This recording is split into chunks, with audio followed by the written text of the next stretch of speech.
A lonely woman stepped off the train station in the middle of the windy and sandy West. She was married to a strange man, a monster who was rumored to have killed people in a drunken rage. She trembled, clutching the letter her father had sent her, with only one thought in her mind. This is the price I have to pay to survive. But when the train door opened, the man was not as fierce as she had imagined. He just looked at her, tired and sad, and said softly, "I will treat you well." If it were you, would you trust a man like that? When the whole world tells you he's dangerous, would you dare look deeper to see what's hidden behind his eyes between fear and trust? What would you choose, run away, or stay to heal both lonely souls? Imagine if it was you, on a windy night in the West, hearing a small promise that could change a person's life. This story isn't just about love, it's about kindness, forgiveness, and the courage to start over. If you also believe that kindness can save lives, share, and subscribe to my channel, and join me on this emotional journey. The wind that chased the train across the Dakota plains carried dust, coal smoke, and a bitter kind of silence. Inside the last car, Clara Whitmore sat near a window that rattled with every turn of the wheels. She held a small wooden trunk against her knees as if it might fly away. Her fingers, pale and strong from years of sewing and loss, brushed the edge of a letter creased, faded, almost torn through the center. The letter was a contract, a promise made by her father, a sale, really. It said that Clara Whitmore, widow of a merchant from Boston, would marry Elias McAllister, a rancher near a town called Hollow Creek, Dakota Territory. He had sent the money months ago. The marriage would clear her father's debts. Clara hadn't argued, not because she agreed, but because there was nothing left to hold on to. Her husband had died 5 winters ago, and her only son had followed him, taken by the fever that swept through the city like fire through dry grass. She told herself she'd stopped feeling, that grief had already used up everything inside her. But as the train slowed for the next stop, her stomach tightened. She expected cruelty. That was what life had taught her to expect. Outside, the station appeared little more than a platform of sun-bleached boards, a single water tower, and a general store with a tin roof that clattered in the wind. A few men in dust-streaked hats waited, boots planted wide, talking in voices that sounded like gravel. End of the line. "Ma'am," said the conductor, tipping his cap. Clara nodded, gathered her trunk, and stepped into the dry light. The sun hit her like a weight. The air smelled of horses, oil, and faraway rain. She scanned the crowd for a face that might be her husband-to-be. He wasn't hard to find. A tall man stood apart from the others, broad-shouldered, his hat pulled low, a faded blue bandana around his neck. His coat was worn but clean, his boots scuffed from honest work. When he saw her, he didn't smile right away. He just removed his hat, held it against his chest, and said quietly, "You must be Mrs. Whitmore. I'm Elias McAllister." She swallowed hard. His voice was deep, steady, touched with fatigue, not threatening, just real. He studied her a moment longer, then added, almost awkwardly, "I'll be kind to you. I promise." The words hung in the air like the first drop of rain after a long drought. Clara blinked. She had prepared herself for roughness, for command, for a man who'd look at her as property. Instead, he offered kindness as if it were something rare and fragile. She didn't answer right away. Years of disappointment made her cautious, but something in his tone, something unpolished, honest, made her nod. Elias picked up her trunk with one hand, as if it weighed nothing. "Wagon's this way," he said. "It's about 12 miles out to the ranch. We'll make it before sundown." They walked toward the wagon, the ground crunching under their boots, the wooden wheels creaked, and a pair of bay horses tossed their manes, impatient for motion. Clara climbed up beside him, the seat high and unfamiliar. She gathered her shawl tighter against the wind. For the first few miles, neither spoke. The land rolled endlessly sagebrush, cottonwoods by a narrow stream, the smell of dust and pine. Every so often, Elias glanced her way, checking that she was all right, but he didn't press her with questions. That, strangely, was what calmed her most.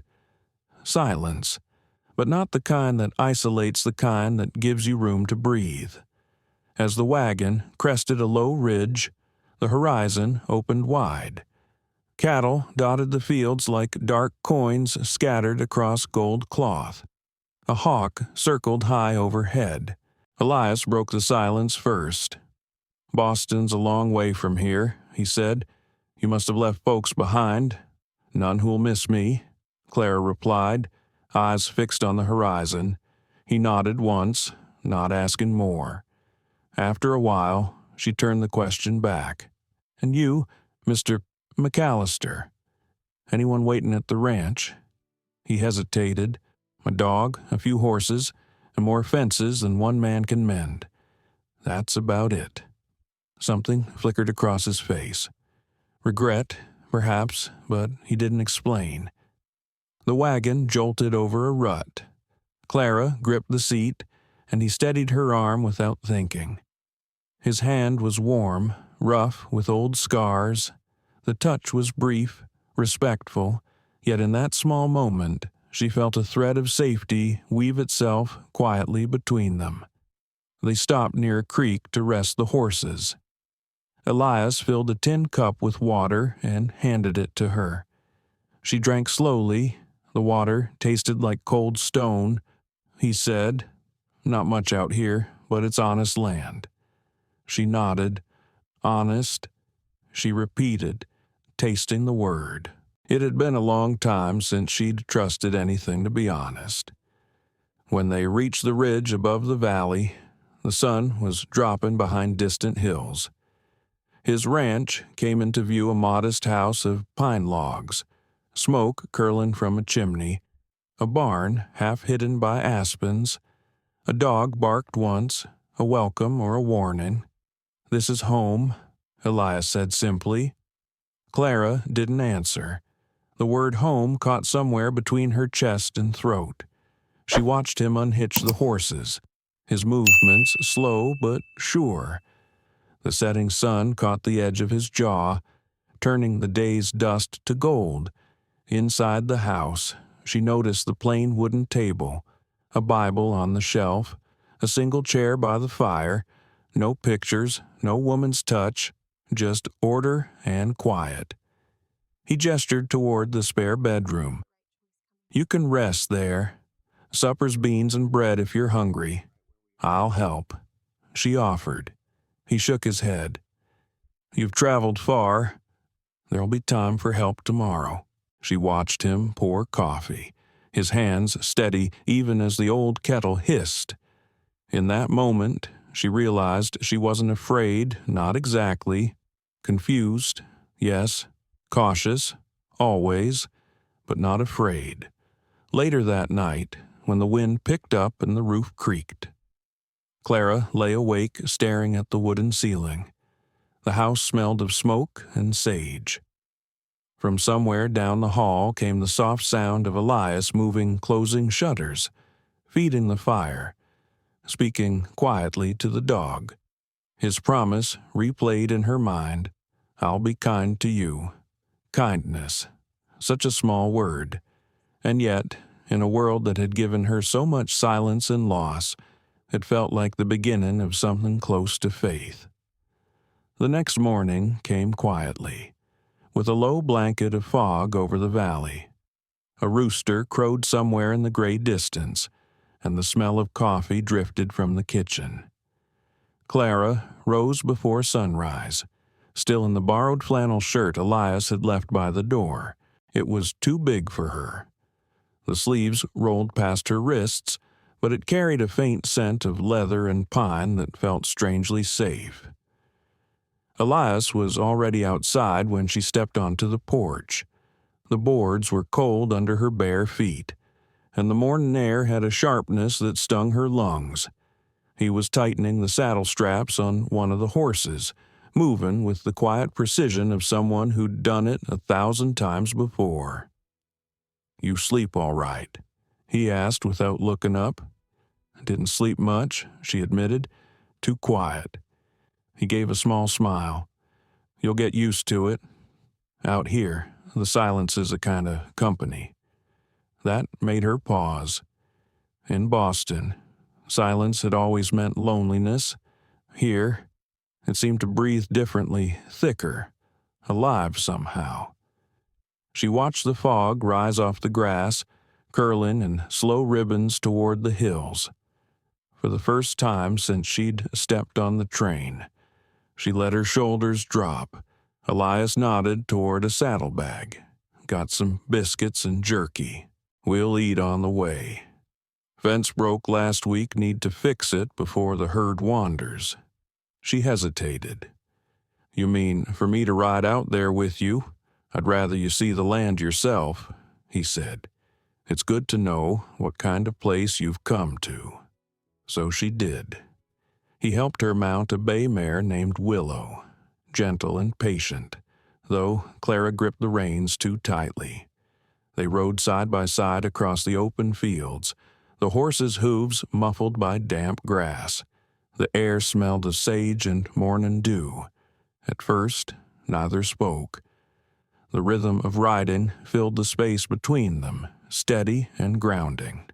Every so often, Elias pointed to a cluster of trees or a bend in the stream, naming it like a friend Crow Bend, Twin Oaks, McAllister's Ridge. Each name carried a story she didn't yet know.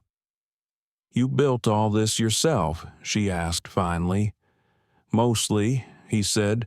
"My brother helped before he went off to the army. Never came back." There was no bitterness in his tone, just a quiet acknowledgement of how the world worked. She didn't press for more. Loss recognized loss. They stopped near a fence that sagged under the weight of last winter's storms. Elias dismounted and handed her the reins. "You can rest here if you like." "I'll help," she said quickly. He raised an eyebrow, half amused. "You ever fixed a fence before I've mended worse things?" That made him laugh, not loud, but real. It was a sound that startled her. She hadn't heard laughter in her home for years. He passed her a hammer and a strip of wire, showing her how to hold the nail steady. They worked in rhythm, the clink of metal against wood echoing through the morning air. When her fingers slipped and the nail bent sideways, she cursed under her breath. Elias reached over, took her hand gently, and steadied it. "Easy," he said. "Don't fight it. Let the wood take it." She tried again, slower this time. The nail went in straight. "See," he said, "you've got a knack for it." She smiled despite herself. "Maybe you just have good teaching." He shrugged. "Maybe. By noon." The fog had burned off, leaving a bright sky and the dry hum of grasshoppers. They sat under a cottonwood tree to eat. Elias poured coffee from a dented thermos, handed her a tin cup. "Why Hollow Creek?" she asked after a while. "You could have gone anywhere." He looked toward the horizon, where the land rolled into pale blue hills. "Came through here after the war. The land was cheap. I figured if I kept my head down, worked hard, I might build something that lasted." She studied his profile, lined, weathered, but steady. There was something in him she recognized a man running from ghosts, not chasing dreams. "And you?" he asked quietly. "Why'd you agree to come?" She took a long breath. "Because I was tired of graves," she said. "Tired of being surrounded by what's gone." He nodded once, not pitying her, just understanding. "Then maybe you'll find room here for what's still left." The words caught her off guard. She didn't answer, but her eyes stung. She turned away, pretending to watch the horses. When they rode back that afternoon, the air had turned warmer, the sky wide and impossibly clear. A hawk drifted overhead, its shadow gliding over the grass like a slow-moving cloud. Elias rode slightly ahead, his posture straight, his shoulders broad under the faded denim jacket. Something about that quiet strength made her chest ache, not the way grief did, but something gentler, like remembering how to breathe after years of holding it in. As they neared the house, she saw the dog waiting by the porch steps, a shepherd mix, tail thumping against the boards. Elias reached down to scratch behind its ears. "That's Scout," he said, "old but loyal." The dog trotted to Clara, sniffed her hem, then sat beside her as if deciding she belonged. She bent to pat its head. "He's kind," she said. "Good judge of character," Elias replied. That evening, Clara helped with supper despite his protests. She sliced potatoes while he set the table. They ate quietly, the lamplight flickering against the log walls. "Do you miss Boston?" he asked after a while. She thought about the noise, the narrow streets, the way people never looked each other in the eye. "I miss what I thought it could be," she said, "not what it was." He nodded again, as though he knew exactly what she meant. Later, when the dishes were done and the dog curled near the fire, Elias stood by the doorway, hat in hand. "You'll be safe here, Clara," he said. "That's all I can promise." She looked at him, then really looked. The lamplight caught the scar running along his jaw, the small tremor in his left hand when he tried to hide it. She realized his kindness wasn't born of ease. It came from pain survived, from a heart that had already broken once and learned how to stay open anyway. That night, as she lay in bed, she listened to the wind outside, to the steady creak of the house settling into night. For the first time in years, she whispered a prayer, half hope, half gratitude. She didn't know if love could grow in such quiet soil, but kindness, yes, kindness might, and for now, that was enough. The days settled into rhythm, the kind that didn't need a clock to measure time. Morning began with the pale blue of dawn, the hiss of the coffee pot, the sound of Elias feeding the horses before the sun cleared the ridge. Clara learned the ranch by its sounds, the gate squealing on the east pasture, the crows at the grain bins, the wind's low hum against the barn roof. At first, she stayed close to the house. The ranch was vast, nearly 500 acres stretching across the valley floor, fenced with weathered posts that leaned like tired sentinels. The main house sat on a rise above a small creek. Beside it, the barn, a corral, and a smokehouse formed a crooked square. Beyond that was open land, a long silence broken only by wind and hoofbeats. Elias worked from dawn to dusk. He didn't talk much, but he always found a way to include her. One morning, he asked if she'd help mend a saddle strap. Another day, he brought her wildflowers he'd found near the creek, saying simply, "They looked lonely." He never touched her hand longer than needed, never forced conversation, but his presence filled the spaces of the house the way sunlight slowly fills a cold room. In the evenings, Clara cooked while he read by the fire. She'd glance at him sometimes, his brow furrowed, eyes moving steadily over the small Bible that rested in his calloused hands. He rarely spoke of faith, yet there was something reverent in how he lived the care he gave the animals, the quiet patience in every gesture. One afternoon, while sweeping the parlor, she found a small wooden box tucked beneath the shelf. Out of habit, she brushed off the dust before curiosity got the better of her. Inside were photographs, old tintypes faded to brown. A woman with dark hair stood beside Elias, younger, smiling. Next to her, a little boy grinned, holding what looked like a toy horse. The discovery hit Clara like a stone dropped in still water. She hadn't expected proof of another life here, another woman's laughter once filling these walls. The photo's edges were worn, as if handled many times. Elias came in quietly behind her. She turned too quickly, the box nearly slipping from her fingers. "I shouldn't have," she began. He shook his head, voice soft. "It's all right. You'd have found them sooner or later." He took the photo gently, eyes distant. Her name was Sarah. The boy's name was Henry, my wife and son. Clara waited, not sure if she should speak. "Flu took them," he said after a moment. "Same year I bought this land. I buried them up on the North Hill. I come by every Sunday, though I stopped counting the years. I'm sorry," she whispered. He gave a small nod, the kind that meant he'd heard those words many times but still didn't know how to answer them. For a long while, neither spoke. The fire crackled. A horse neighed in the distance.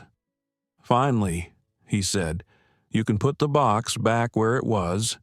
It belongs here." When he turned away, Clara placed the photo carefully on top, closing the lid as if to keep their memories warm. That night, she couldn't sleep. She lay awake listening to the wind slide through the cracks of the old cabin. For the first time, she didn't feel alone in her loneliness.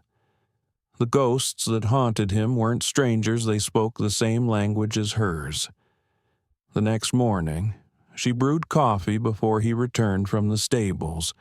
When he stepped inside, she poured him a cup and said quietly, "You don't have to visit the hill alone next Sunday." He looked at her, surprised. Then something softened in his expression. "All right," he said. "If you'd like." They didn't talk about it again until that Sunday arrived. The air was bright and still, the sky wide as a promise. They rode together to the North Hill, Scout trailing behind.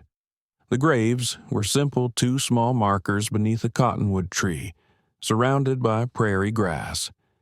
Elias dismounted, removed his hat, and knelt. Clara stood back, unsure whether to speak, until she saw his shoulders tremble once, then still. She knelt beside him, hands folded.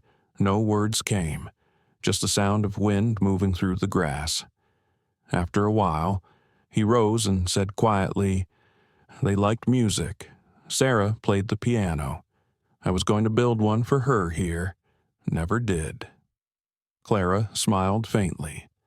"Then maybe one day we should." The look he gave her wasn't disbelief, but something gentler hope, cautious but alive. As they rode back, she noticed how the sunlight glinted on his hair, how the land stretched endlessly around them, neither cruel nor kind, just there, waiting to be lived in. Over the next weeks, their days fell into a quiet partnership. She helped tally supplies, kept ledgers, mended clothes. He taught her to ride farther, to guide cattle through narrow passes, to tell the difference between good soil and bad by the color of dust on her boots. Sometimes they talked about simple things, the weather, the best time to plant, the price of feed. Other times they sat in silence, the kind that didn't need filling. One evening, as dusk settled, Elias brought in a small stray colt he'd found limping near the creek. Its leg was cut, bleeding badly. Clara knelt beside it without thinking, pressing a cloth against the wound while Elias fetched salve. The animal trembled under her hands. "You think he'll make it?" she asked. Elias crouched beside her, inspecting the leg. "Maybe. Depends if he trusts us enough to stay still." She looked at the colt's frightened eyes, then whispered softly, "Easy, little one. No one's going to hurt you." The horse's breathing slowed. Elias glanced at her, his voice almost a whisper. "You've got a way about you." She smiled, faint but real. "Just takes gentleness, I suppose." He nodded, eyes meeting hers for a moment longer than usual. There was something unspoken there. Recognition, maybe gratitude. When the colt finally stood on its mended leg, Elias said, "We'll call him Chance." Clara brushed her hand over the colt's mane. "Seems fitting," she said. "We all need one." That night, long after the lamps were out, she sat by her window, watching the moon rise over the plains. The ranch, once strange and empty, had begun to feel like a place where her heartbeat matched the rhythm of the land. She thought of Elias's promise the day they met, "I'll be kind to you," and realized it had already started to change her. Kindness didn't erase pain, but it softened the edges, made space for something new to grow. Out in the barn, she heard him moving quietly, checking on the colt, humming a tune too low for her to catch the words. It wasn't music from any place she knew, but it carried the same ache and hope that lived in her. Clara whispered into the dark, as if speaking to herself. Maybe silence is just love, before it learns to speak. The first sign of spring came early that year. The air softened, and the creek near the house began to murmur again beneath melting ice. Wild geese flew overhead in a ragged V, their calls echoing across the valley. Clara felt something stir inside her, a pulse that matched the changing season. The land was waking up, and so was she.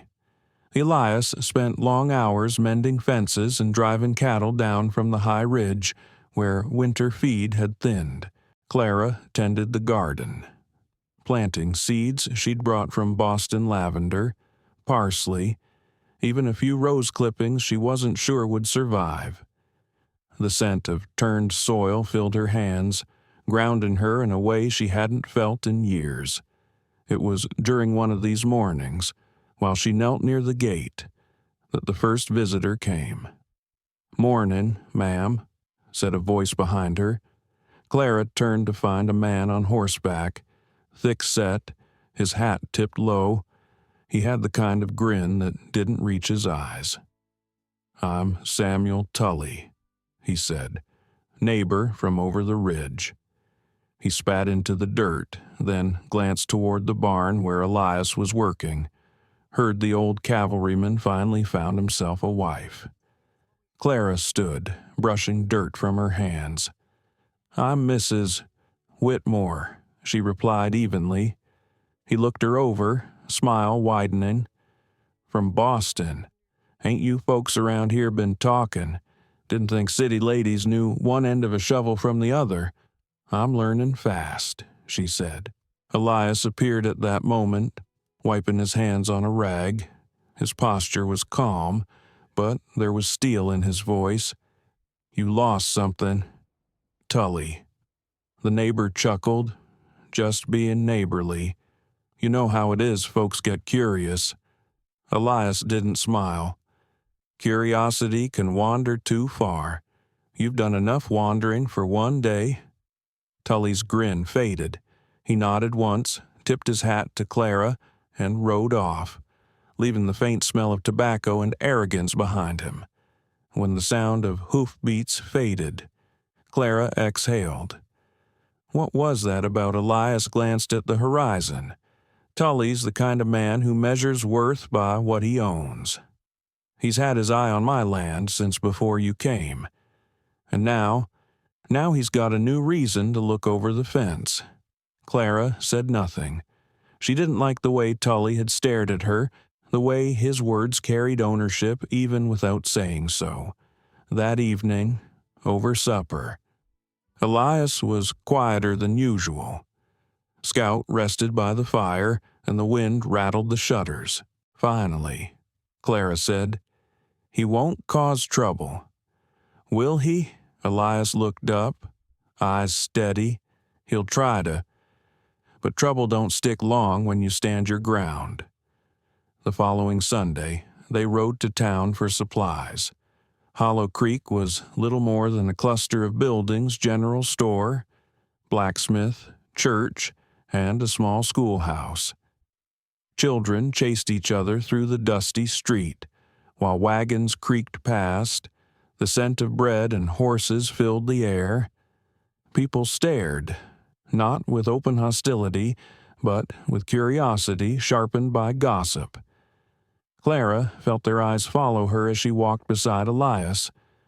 A few women whispered behind gloved hands. She kept her chin high, forcing her heart to stay calm. At the general store, an older woman with gray hair and a kind face stepped forward. "You must be Mrs. McAllister," she said warmly. "I'm Abigail Hart. I run the boarding house up the hill. Welcome to Hollow Creek." Clara blinked. "Oh, I still go by Mrs. Whitmore." Abigail smiled, unbothered. "Names can change slower than people. Call on me any time if you need tea or company." Something in the woman's voice held real kindness, not the brittle politeness Clara was used to. She thanked her sincerely. But outside, another voice cut through the air Tully's again, loud enough for half the street to hear. "McAllister, you always did like fixin' what's broken. Guess that includes women, too." Laughter rippled from a few men leaning against the saloon porch. Elias froze, jaw tightening, but he didn't reach for his gun or raise his voice. Instead, he said evenly, "Takes a small man to shout from a crowd. Tully, you got something to say? Say it standing close." The laughter died. Tully sneered, spat again, and walked away. Clara's heart pounded. When they returned to the wagon, she said softly, "You could have fought him. I've fought enough men who wanted a reason." Elias said, "Silence shames them faster." On the ride home, she replayed that moment in her mind, the strength it took to choose peace when anger would have been easier. She'd spent her life around men who mistook cruelty for courage. Elias's restraint felt like something far rarer power without violence. In the following weeks, the gossip faded. Abigail Hart became Clara's first real friend, visiting on quiet afternoons to share news and homemade preserves. She told Clara stories of the early settlers, of winters so harsh men froze beside their horses, of how Hollow Creek had been built by hands that refused to give up. "You'll do fine here," Abigail said one day, sipping tea by the fire. "That man of yours, he's steady. This land needs steady folk." Clara smiled. "He's kind, more than I expected. That's rarer than gold out here," Abigail said. Yet the peace didn't last long. One morning, Elias returned from town with tight shoulders and a grim look. He set down the sack of supplies and said, "Tully's talking again. Says he'll challenge my claim to the South Water Line. Figures if he wins. I'll have to sell." Clara frowned. "Can he do that?" "Not legally, but he's got friends who don't care much for the law. That night, she couldn't sleep. The prairie wind howled, and she heard the faint creak of the barn door. She rose, wrapped herself in a shawl, and stepped outside. The stars were sharp and bright. Elias stood by the fence, staring toward Tully's land. "You should rest," she said. "I will," he replied, just listening. To what he paused, "The land talks before trouble comes. You can hear it if you listen long enough." She joined him at the fence, the cold air biting at her cheeks. "You think he'll come eventually?" Clara thought of the garden, of the colt named Chance, of the fragile peace she'd begun to believe in. Then she looked at Elias still, unflinching, every line of him carved from patience and endurance. "If he does," she said quietly, "he won't find us afraid." Elias turned, surprise flickering into a small, grateful smile. "No, he won't." The moon rose high above the hills, casting the ranch in silver light. Somewhere far off, a coyote called, and the sound echoed like a warning across the plains. Clara listened, standing beside the man who'd promised her kindness, realizing that kindness wasn't weakness at all. It was courage held steady through the long dark. The night after Tully's visit was the first that truly felt like winter again. A storm rolled in from the north, bringing sleet that hissed against the windows and turned the yard into a sea of silver mud. The house creaked under the weight of the wind, the rafters moaning as if the old wood remembered other storms. Clara stoked the fire until the room glowed orange.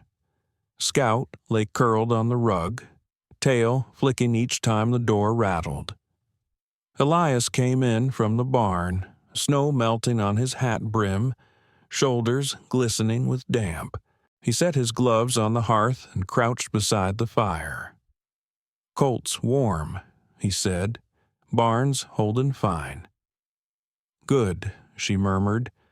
"I kept stew warm for you." He nodded his thanks, sitting across from her at the small table. The lamplight made his features look gentler somehow, the lines around his eyes deep but not harsh. They ate in silence, spoons clinking softly against tin bowls. Outside, the storm howled like something alive. Clara broke the quiet first. "I used to love storms," she said. "In Boston, I'd sit by the window and count between the lightning and the thunder. My son would hide under my skirt, pretending to be brave." Elias looked up. What was his name? Thomas. The word came out like breath on glass, fragile, fleeting. He had curls the color of honey, always asking why the world was the way it was. He listened without interruption, his hands still. "After he died," she said softly, "I stopped counting the lightning. I couldn't stand the silence that followed it." Elias reached across the table, not touching her, just setting his hand near hers. "You don't have to fill the silence here," he said. "Sometimes it's where the healing hides." The words lingered long after the fire burned low. Later that night, Clara stood by the window. The snow had stopped, leaving the world gleaming under moonlight. She saw Elias outside, walking the perimeter with a lantern, checking fences, the flame swaying with each step. There was something steady about him, like the land itself, scarred but enduring. When he came back in, she said, "You don't have to guard against everything." He smiled faintly. "Out here, if you stop watching, you stop keeping what matters." "Does it ever get easier?" He thought for a long moment. "You don't get easier," he said. "You just get better at carrying." She looked at him then, really looked the scar along his jaw, the wear in his hands, the quiet grief behind his calm. Something softened inside her, an understanding that didn't need words. Over the following days, the snow deepened. The trail to town vanished under drifts, and the two of them were left alone with the ranch and their routines. The rhythm of winter was slower, marked by chores and long silences broken only by the crackle of firewood or the low hum of Elias humming a tune she didn't recognize. They began sharing small stories, pieces of old lives spoken between moments of quiet. She told him about the shop she'd once run with her late husband, about the velvet curtains and the smell of ink from the ledgers. He told her about his years in the cavalry, how the sound of gunfire still lived in his dreams. One evening, as wind roared outside, he brought in a fiddle wrapped in cloth. "Hasn't been played since Sarah," he said, almost apologetic. "You mind if I try?" She shook her head. He tuned it slowly, the strings whining like distant voices. Then, with a breath, he began to play. The melody was simple, haunting a frontier lullaby shaped by wind and memory. Clara closed her eyes, the sound drawing her somewhere between sorrow and peace. When the song ended, he lowered the bow. "That was beautiful," she said quietly. "Just something my mother used to play. Reminds me the world ain't all loss." She smiled. "Maybe you should teach me." He chuckled, shaking his head. "Takes more patience than you'd want to spend. Try me." So he did. Over the next evenings, he showed her how to hold the bow, how to coax a clean note from the strings. Her first attempts were dreadful screeching tones that made Scout whine, but she laughed anyway. For the first time in years, laughter came easy, without the weight of guilt. Each night after, they practiced until the fire burned low. He corrected her grip gently, his hand brushing hers, warm and careful. It was a simple thing, shared sound in a house that had known too much silence, but it built something between them, a rhythm of trust that didn't need naming. One morning, she woke to find him gone. A note lay on the table checking traps before dawn. Back before the fire dies. Hours passed. The fire dimmed. Dread crept into her chest. By midday, when he still hadn't returned, she saddled Willow and rode out into the biting wind. The snow blinded her, but she followed the trail down toward the creek. She found him there, kneeling by a broken snare, his gloves stained with blood not his own.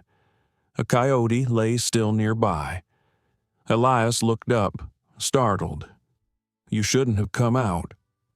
"Roads are slick. I thought something happened. Nothing I couldn't handle." He stood, wincing slightly. She noticed then the small gash on his arm. "You're hurt." "It's nothing. It's not nothing." She tore a strip from her scarf and tied it around his arm, her fingers trembling slightly. "You could have told me." He looked at her for a long time. "I ain't used to someone worrying." "Well," she said, meeting his gaze, "you'll have to get used to it." For a moment, neither moved. Snow fell soft around them, the world silent except for the creek murmuring under ice. Then Elias smiled, the kind that reached his eyes, rare and gentle.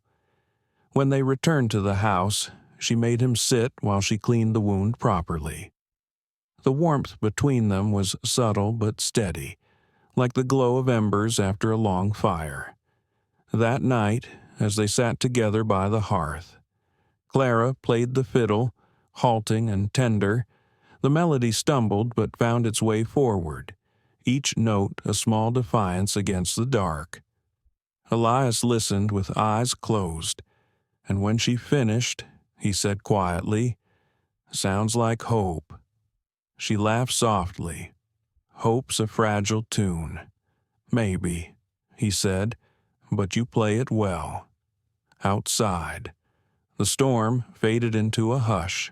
Inside, the two of them sat in shared stillness, the space between them no longer empty but filled with something unspoken trust.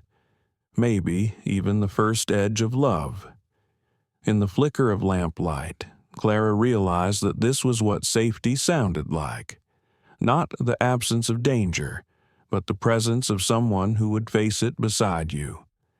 By mid-January, Hollow Creek lay buried under snow so deep the fences vanished. The ranch turned into a white island, cut off from the rest of the world. Each morning, Elias had to dig a narrow path to the barn, shoulders bent, his breath rising in clouds. The horses stamped impatiently, steam curling from their nostrils. Clara brought buckets of warm mash, her cheeks flushed with cold, hair dusted with frost. The storm had settled in for days without mercy. The windows rattled, and sometimes, at night, the wind screamed like a living thing. They had enough firewood stacked in the shed, but food began to run low. Elias kept count, silently, half a sack of flour, 2 jars of beans, and whatever roots Clara could find beneath the frozen earth. Still, she didn't complain. When he returned from checking traps, soaked and shivering, she'd be waiting with coffee, her calm presence anchoring him more than she realized. One morning, he came in slower than usual. His skin was pale, his breath ragged. "You're late," she said, setting down a bowl. He gave a small, tired smile. "Got caught fixing the fence near the ridge, lost the trail for a bit." As he shrugged off his coat, she noticed the tremor in his hands. He reached for the cup, missed it slightly. "Elias," she said, voice tightening, "you're freezing. I'll warm up soon enough." But by evening, he was shivering under every blanket they owned, his skin hot to the touch. Fever burned through him like wildfire. Clara stayed at his side, cooling his forehead with a damp cloth, whispering soft words he barely heard. Outside, snow beat against the windows. Inside, the house seemed to shrink to the space between his breath and her heartbeat. He muttered once, half dreaming, "Don't be afraid of me." Her chest tightened.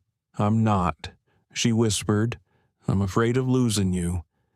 She fed the fire until it roared, brought broth to his lips, refused to sleep. Scout lay at the foot of the bed, whining softly as if sensing his pain. Through the long night, she prayed not with words, but with hands that refused to give up. By the 3rd day, the fever broke. Elias opened his eyes to find her slumped in a chair, head resting on folded arms. Sunlight spilled through the frost-coated window, catching the streaks of silver in her hair. He reached out weakly, touching her hand. "You should have rested," he rasped. Her eyes opened. "You scared me half to death. I told you I'd be kind, not invincible." She laughed through tears, the sound trembling. "You're impossible." He smiled faintly. "Still here, though." Over the next days, he grew stronger, though his voice carried the rough edge of exhaustion. Clara kept the fire steady, reading aloud from one of Abigail Hart's books, old stories about settlers and hope. Sometimes he'd doze while she read, the sound of her voice blending with the crackle of burning wood. In the evenings, when the storm quieted, she'd sit by the window, watching the world turn silver in moonlight. It struck her that survival had a kind of intimacy, 2 people depending on each other not out of duty, but choice. When Elias finally stepped outside again, the snow reached his knees. The air was sharp and clear, the sky blinding blue. Clara followed him, wrapping her scarf tight. They stood together in the quiet, the world muffled under its white coat. "Never seen it this deep," he said. "The land looks asleep, but it's breathing under there, Like you, she teased softly, nearly buried, but still breathing. He chuckled, a sound of relief more than humor. They walked to the barn, checking the animals. Chance, the young colt, neighed and nudged Clara's sleeve, impatient for attention. She brushed its mane, whispering, "You stayed strong." Elias leaned on the gate, watching her. "You've a gift with them, with everything alive." She turned. "I only do what I can." "That's what saving looks like," he said. In the weeks that followed, the snow began to thaw. Icicles dripped from the eaves. The creek murmured under melting ice. The first blades of grass peeked through near the fence line. Clara spent afternoons repairing what winter had broken, patching the roof, washing linens, scrubbing floors until the wood gleamed. She found a strange peace in the work. Each repaired board felt like a promise kept. One evening, Elias came to her with something wrapped in cloth. "You've earned this," he said. She unwrapped it carefully. Inside lay a small silver locket, tarnished but beautiful. "It was Sarah's," he said quietly, "but she'd have wanted someone strong to wear it." Clara's throat tightened. "I can't take this. You already have," he said gently, "just by being here." She opened it and saw a tiny pressed flower inside, long dried but still holding its color. "Thank you," she whispered. Later, as she lay in bed, she held the locket close, thinking of the strange mercy that had brought her here to a place where loss didn't end things. It simply changed their shape. A week later, a knock came at the door. It was Abigail Hart, wrapped in a thick coat, cheeks red from cold. "Had to see if you two were still alive," she said, laughing as she stepped in. Clara poured her coffee, grateful for another human voice. Abigail looked around approvingly. "You've made this place a home," she said. "Didn't think I'd ever see Elias smile again." "He smiles," Clara teased, "only when he thinks no one's looking." Elias, passing behind them, muttered, "I can still hear you." Abigail winked. "Then you know it's true." When she left that afternoon, Clara stood by the door watching the sleigh disappear over the ridge. "She's kind," she said. "So are you," Elias replied. "That's why you two get along." They shared a quiet moment before returning to their chores. The air carried the faint scent of thawing earth, something green hidden beneath the cold. That night, as they sat by the fire, Clara looked at him and said, "I used to think kindness was fragile, something people gave until the world broke it." He met her eyes. "And now I think it's the only thing that keeps us from freezing." Elias nodded. "You're right. Out here, kindness ain't softness, it's survival." The fire popped, sending sparks into the air. Scout stretched and sighed, the sound of home. Clara leaned back in her chair, feeling the warmth seep into her bones. For the first time in many years, she wasn't counting how long until the storm passed. She was learning to live inside the calm that followed it. The thaw came almost overnight, one morning. Clara woke to the sound of water running the creek alive again, rushing fast with melted snow. The air smelled of damp earth and pine. When she opened the door, the wind carried warmth instead of frost, and for the first time in months, birdsong replaced the sound of storms. Elias was already outside, sleeves rolled, mending the corral fence that had splintered under the weight of winter. His movements were slower since the fever, but there was a steadiness in him, as if surviving the cold had carved new strength into his bones. "Spring's early," Clara said, stepping down the porch. He smiled.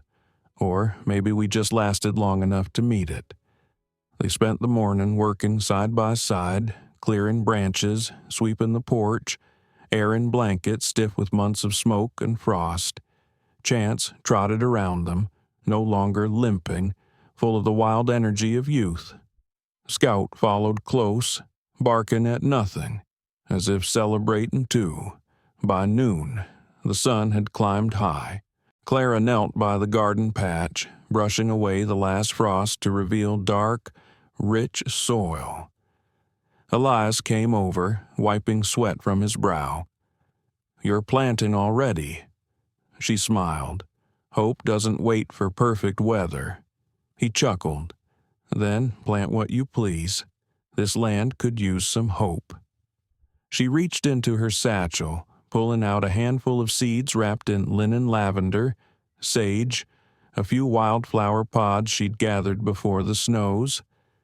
"Let's see what survives," she said. Together, they planted in silence. When the breeze shifted, he leaned close, catching the faint scent of her hair soap. He smoked, and something soft he couldn't name. He looked away quickly, setting a stake into the soil. That evening, as the sun sank behind the ridge, Elias brought out the fiddle again. The sound drifted across the valley, low and tender. Clara listened from the porch, her heart steady in her chest. The melody wasn't a love song, not exactly. It was something older gratitude wrapped in notes.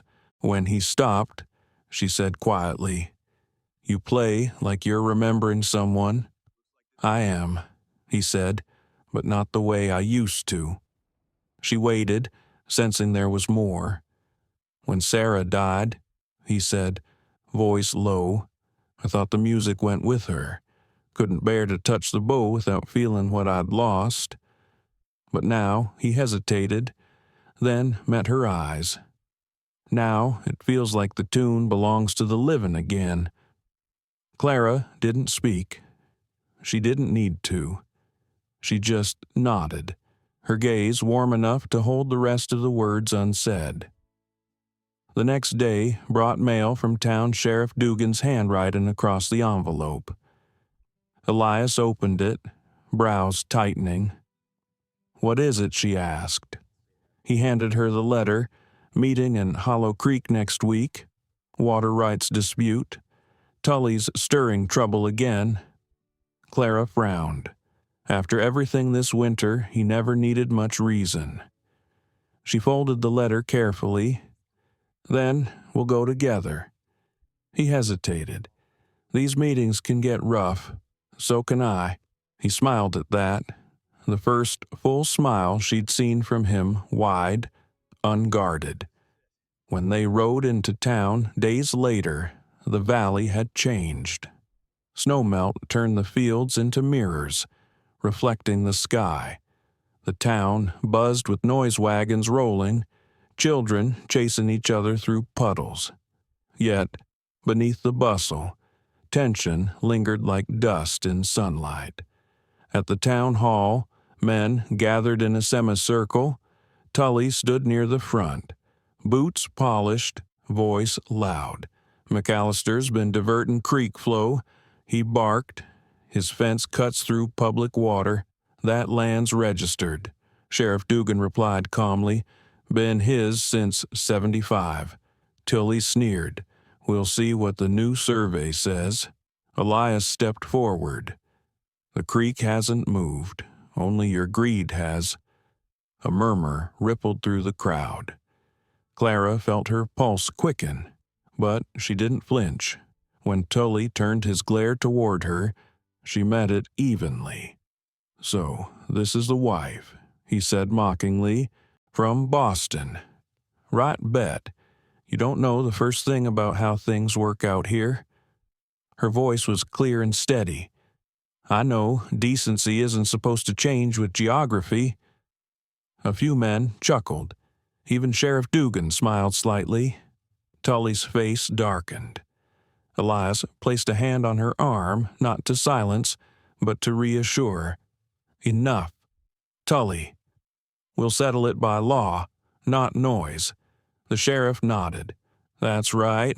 Court meets in a month. Until then, leave the fences where they are."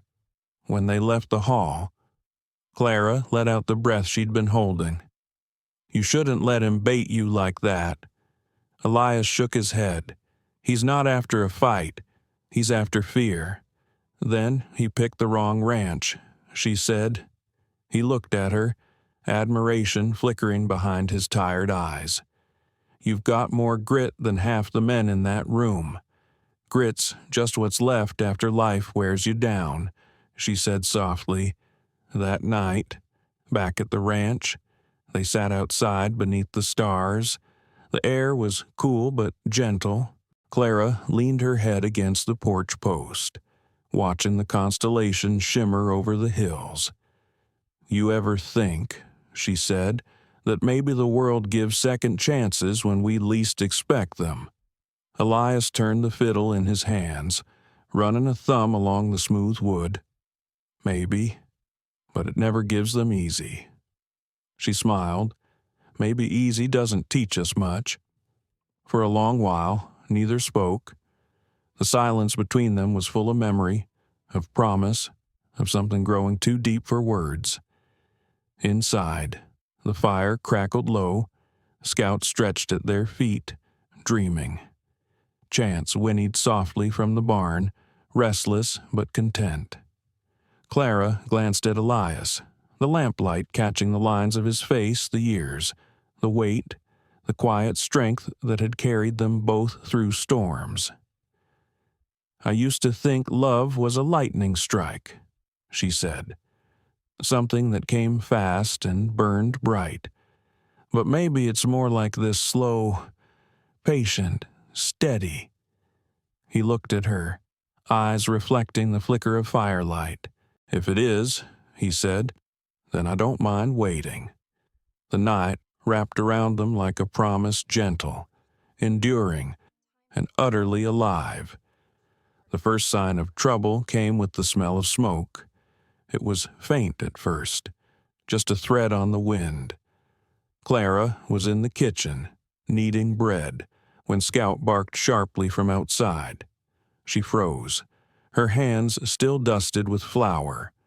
Smoke wasn't unusual in spring farmers' burned old brush, but this had a bitter edge, oily and wrong. Elias was already by the door when she stepped outside. The horizon toward the south ridge shimmered with a dull red glow. "The barn," he said under his breath. "No too far. That's the west field." Clara's stomach tightened. "The one near Tully's line." He nodded, already grabbing his coat. "Stay here." She caught his arm. "Don't go alone. I won't start a fight, Clara, but I won't let him burn us out, either." Before she could argue, he was gone, galloping into the dusk.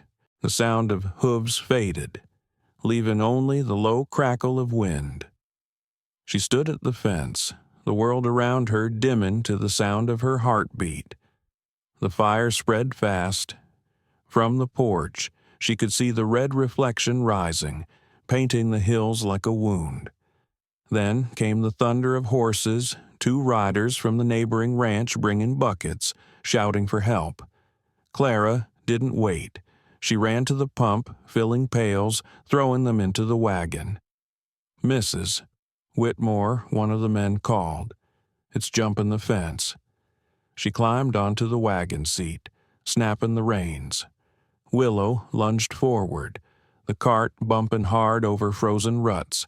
She could see figures in the distance, silhouettes against the fire. Elias among them, swinging a shovel, beating at the flames. By the time she reached the ridge, the air burned her throat. The grass crackled under her boots. The men had managed to hold the line, but smoke billowed thick and black. She found Elias coughing, his coat singed, hair streaked with soot. "You shouldn't have come," he said hoarsely. "You shouldn't have gone alone." She shot back, handing him a wet cloth. He pressed it to his mouth, nodding. Together, they worked until the last embers hissed into silence. The western fence lay blackened, posts still smoking. Beyond it, the stream shimmered with ash.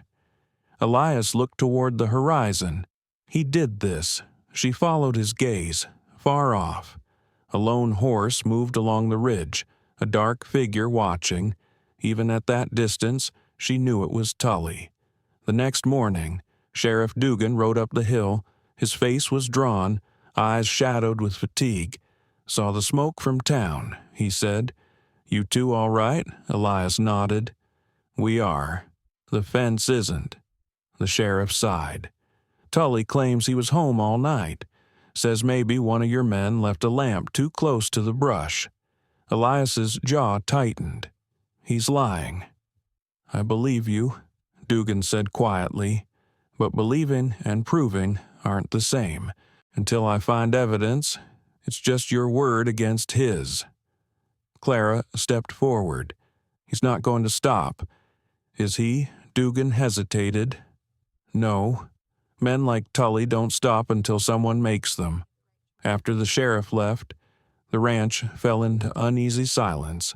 Elias worked from dawn to dusk, rebuilding the fence, saying little. Clara saw the wear in him, the sleepless nights, the shadows that grew behind his calm. She tried to ease the tension with small things: warm bread, music, her steady presence. But fear hung in the air like dust after a stampede. One evening, as she was lighting the lamps, she noticed Elias outside, staring at the edge of the property. His shoulders were stiff, his posture wary. She joined him quietly. "He's testing me," he said, "seeing how far he can push before I break. Then don't let him see you bend," she said. He turned to her, the firelight in his eyes. "You think kindness can hold off men like him?" She hesitated, then answered softly, "Kindness isn't what stops them, but it's what keeps you from becoming them." For a moment, he said nothing. Then he nodded, exhaling slowly. "You're right. Days passed without another fire, but the threat never left. Every creak at night, every rustle of wind made Clara sit upright, listening. Yet, amidst that fear, something grew between them steady, unspoken. When she brushed his sleeve, her hand lingered. When he handed her tools, his fingers grazed hers. The world might still burn around them. But here, within these small gestures, there was shelter.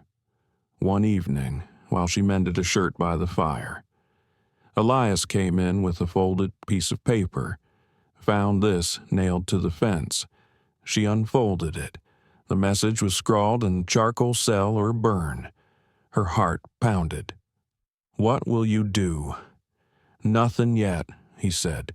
"If I strike first, I become what he wants me to be. But if you don't," he interrupted gently, "then we keep living. That'll anger him more than any bullet." The night that followed was long. Clara barely slept, half expecting footsteps or the smell of smoke again. But dawn came quietly, golden and calm.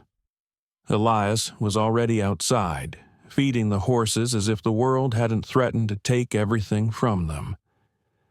Later that morning, she found him at his workbench, carving a small piece of wood. "What are you making?" she asked. He smiled slightly. "A frame, for that dried flower you keep in your locket." Her breath caught. "You remember that, some things you don't forget." She stood beside him, watching the curl of shavings fall to the floor. It was a small act, almost nothing, but it felt like defiance, a refusal to let cruelty write their story. That afternoon, Abigail Hart rode out to visit, bringing fresh flour and gossip. "Town's buzzing," she said. "Tully's bragging he'll have that creek by summer." Clara poured her tea calmly. "He'll have to get through more than fences first." Abigail smiled approvingly. You sound like a woman who's found her footing. I've found something better, Clara said, glancing toward Elias by the window. A reason to stay. When Abigail left, the wind shifted again, warm and sweet. The scent of new grass filled the air. Elias walked to where Clara stood on the porch. "You know," he said, "I used to think the hardest thing was surviving loss, but maybe it's learning how to live after." She met his eyes. "Then we'll learn together." He nodded, a quiet smile forming. Together, then, behind them. The valley glowed with the pale light of spring. The world was still fragile, danger still near, but for the first time. Clara felt stronger than the fear. The following weeks brought uneasy calm. The fields greened again, wildflowers pushing through the ash near the west ridge. Clara spent long mornings in the garden, her hands in the soil, feeling the hum of new life. Yet beneath the thawing earth, tension still lingered like ice under the surface of a river, waiting to crack. Elias kept to his work. He rebuilt the fences that fire had claimed, restacked the hayloft, patched the barn roof. But Clara saw it the careful way he checked the horizon before every chore. The loaded rifle he kept near the door, though he hadn't touched it all winter.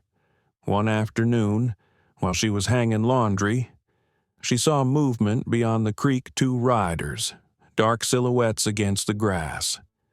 They paused near the fence line, then turned back toward the ridge. She told Elias that evening. "Tully's watching again," she said. He didn't look surprised. "He's waiting for the law to bend. Men like him always wait for the rules to grow tired." "What will you do?" "Keep working," he said simply. "Keep living." But Clara could hear the weariness in his voice. She knew his patience had limits, every man's did. The next morning, the creek rose higher than usual, swollen from spring rain. The current ran fast, biting at the banks. When Elias went down to check the crossing, he stopped dead. The small wooden bridge that connected their land to the southern fields was gone, washed out completely. He followed the debris downstream and found what remained wedged among rocks, not just broken planks, but the clear marks of an axe. When he returned to the house, his jaw was tight, his hands bleeding where splinters had caught. "He did it," he said. Clara didn't ask who. She already knew. That night, the storm returned, rolling across the valley in sheets of lightning. The house shuddered under the wind. Clara sat by the fire, trying to read, but the words blurred. Every crack of thunder felt like a warning. Elias stood by the window, watching the rain slam against the glass. "He's testing me again," he murmured. "He wants me to come to him." "Then don't give him what he wants," she said, rising. "You told me once that silence was stronger than hate. Believe that now." He turned, eyes glinting in the lamplight. "There's silence, and then there's letting a bully carve his name into your land." She stepped closer. "And what happens when you fight him?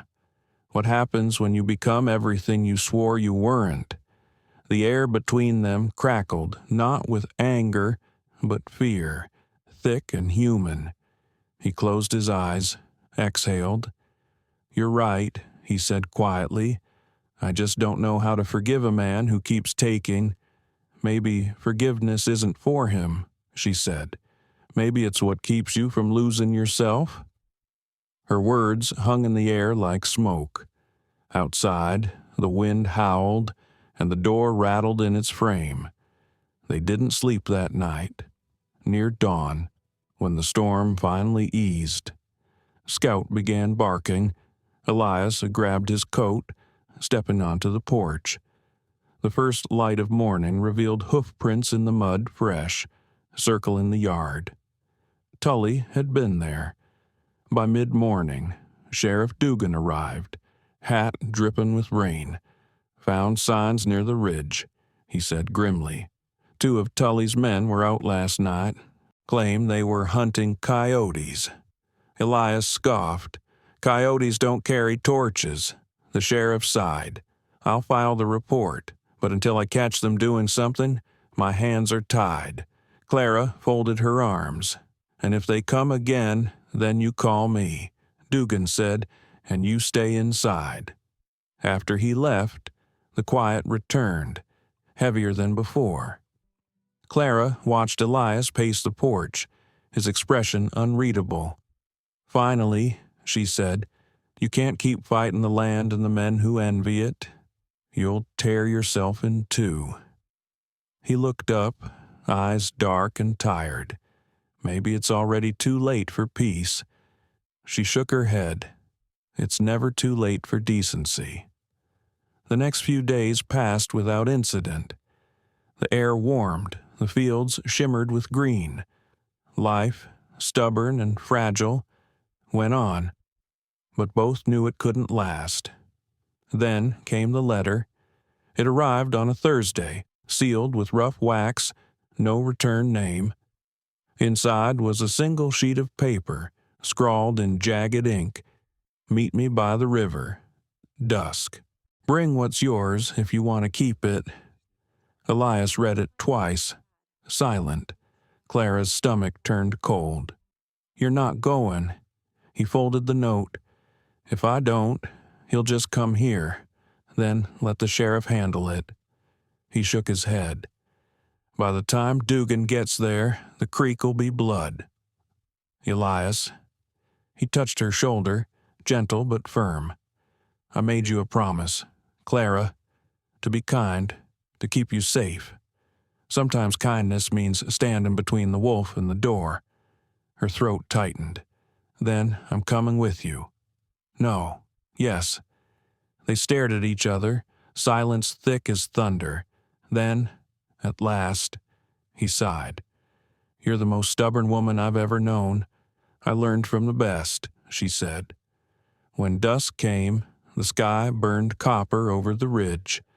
They rode down together, the world quiet except for the sound of hooves and water. The river glimmered under the setting sun, swollen and fast. Tully was already there, sitting his horse on the opposite bank. 2 men flanked him, rifles slung loosely across their saddles. Evenin', McAllister, Tully called. Didn't think you'd bring the lady. Elias's voice was calm. Didn't think you'd need help to talk. Tully smirked. You took what's mine. The water, the land, it's all feeding your ranch while my cattle starve. The creek runs through both our lands, Elias said. You chose to poison your side with greed. Tully's smile turned mean. You think words make you noble out here. The only law is who's willing to draw first. He reached for his gun. Elias didn't move. The click of the hammer echoed like thunder. For one long breath, the world froze. Then Clara's voice cut through the silence. Samuel Tully, she shouted, her tone sharp as a blade. You call yourself a man, but all I see is a coward hiding behind fire and fear. Tully hesitated, eyes narrowing. You should hold your tongue, Mrs. Whitmore. Why, she said, voice steady, because truth burns worse than your torches. The men beside him shifted uncomfortably. One looked away. The river roared louder, as if the earth itself refused to stay quiet. Elias's voice dropped, low but fierce. You've had your chance, Tully. Turn back now, before the land itself spits you out. For a long, terrible moment, it seemed Tully might shoot. Then, with a hiss of frustration, he jerked his reins and wheeled his horse around.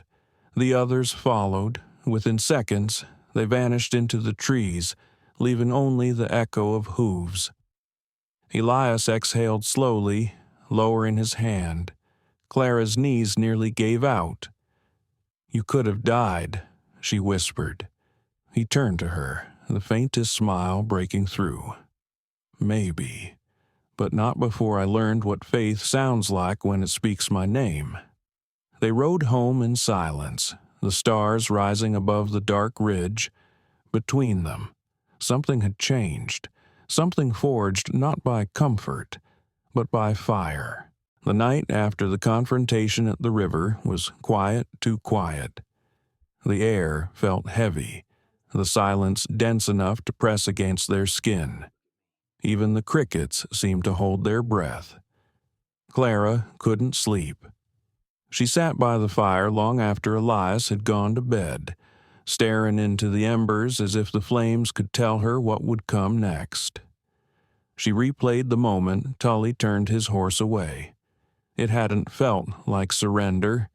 It had felt like a pause, like the hush before thunder. She'd seen men like him before, back east, dressed finer but just as rotten inside. They didn't give up until they had someone to bury. Elias came into the room, shirt half-buttoned, hair damp from washing. "You haven't slept," he said softly. "Neither have you." He smiled faintly. "Fair enough." He poured 2 cups of coffee and handed her one. The heat steadied her hands. "He'll come again," she said. "I know. Then what are we waiting for?" He sat across from her, elbows on his knees. Sometimes waiting is the only thing that keeps a man from killing too quick. She studied him, his calm, his restraint. And what if the world only respects men who strike first? He looked into the fire. Then the world's not worth respecting. For a while they sat in silence, the house creaking softly around them. Then Elias said, "There's a thing I never told you." She waited. "When Sarah died," he said, voice low, "it wasn't illness, it was the river. Wagon tipped crossing after the rains. I got there too late." Clara's throat tightened. "I'm sorry. I never forgave myself. Not for what I did, but for what I didn't. I swore I'd never lose another person to pride or anger." She reached out, laying a hand over his. "You didn't lose her for that. You lost her to life. It takes what it wants." He looked at her, eyes glimmering with something raw, "and yet it gave me you." The words hung between them, simple, unadorned, true. Outside, dawn crept slowly across the fields. A mist clung to the valley, softening everything it touched. For a few hours, peace returned, fragile but real. Then came the sound of hooves. Scout barked first, a warning deep and sharp. Elias was on his feet in an instant, rifle in hand. Clara moved to the window. 2 riders approached, Sheriff Dugan and a deputy. Elias lowered his weapon and stepped outside. Clara followed, heart pounding. "Morning," Dugan said grimly. "We found something near the ridge." He held out a hat, black felt, burned along one edge. "Tully's." Clara's pulse quickened. What happened? His horse came back without him. There's blood near the riverbank. Could be he slipped. Elias frowned. Could be, or someone helped him fall. Dugan met his gaze. "That's what some of the town men are saying. They saw you ride that way last night." "I didn't touch him," Elias said evenly. "You know that. I do," the sheriff replied. "But not everyone will. When they rode away," Clara turned to Elias, "they'll blame you." "Let them," he said quietly. "I won't run from ghosts." But by noon, the rumors reached the ranch. A wagon from town passed slow along the road, 2 men inside staring hard at the house. By evening, another came. The message was clear accusation without words. That night, Elias stood by the window again, shoulders rigid. "He's dead," he said finally. "I can feel it." Clara set down her sewing. "Then let the earth keep him. He's done enough harm." Elias shook his head. "If he's dead, I'll hang for it. Doesn't matter what's true." She crossed the room, placing a hand on his arm. "You've carried guilt long enough. If the world can't see the man you are, then it's blind." He met her gaze. "Would you still believe that if they took me, I'd believe it louder?" He smiled faintly. "You're a fierce woman, Clara Whitmore. Then don't make me prove it by burying another man I care for." The days that followed blurred together. Sheriff Dugan came again, asking questions. Men from town whispered near the general store. Clara rode to Hollow Creek once for supplies and felt their stares follow her like shadows. Abigail Hart was the only one who spoke without judgment. She came by one afternoon, carrying a basket of biscuits. "They're scared," she said. "That's what gossip is, a way to hold fear like it's truth." Clara nodded. "And are you afraid?" Abigail smiled. "Of losing good people to bad tongues always. But fear doesn't get the last word." When she left, Clara stood on the porch, watching the sun sink behind the hills. She realized then how much the land had changed her. When she first arrived, she'd been small against its vastness, fragile against its silence. Now, she felt carved from the same earth, resilient, unyielding. That night, the wind rose again. Elias came in from the barn, carrying something wrapped in cloth. "Found this near the west fence," he said. Inside the cloth was Tully's gun. Clara's breath caught. "Elias," he looked at her steadily. "He didn't drown. He was shot." She shook her head. "You didn't." "No," he said, "but someone wants the law to think I did." The weight of it settled over them. Whoever had killed Tully wasn't done. They wanted more than blood. They wanted ruin. "We'll take it to Dugan in the morning," Elias said. "I won't hide from this. Then I'm coming with you." He hesitated, then nodded. "We face it together." That night, they barely spoke. Clara lay awake, listening to his breathing beside her, slow, steady, alive.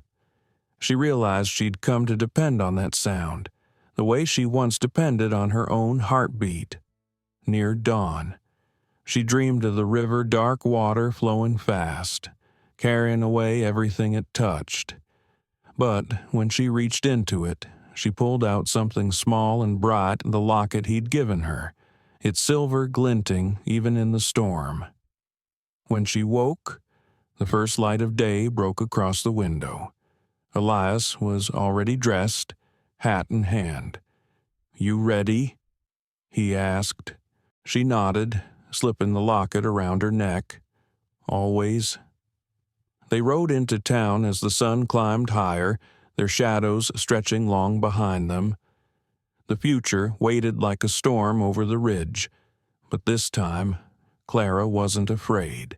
The town of Hollow Creek was uneasy the day Elias and Clara rode in. Dust hung in the air, thick as judgment.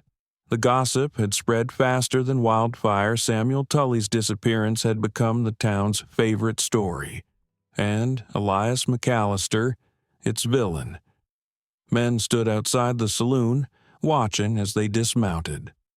Someone muttered under his breath. Clara didn't catch the words, but she saw the way eyes followed them, sharp, hungry, waiting for the sight of guilt. Sheriff Dugan met them at his office, expression grim. "You shouldn't have come," he said quietly.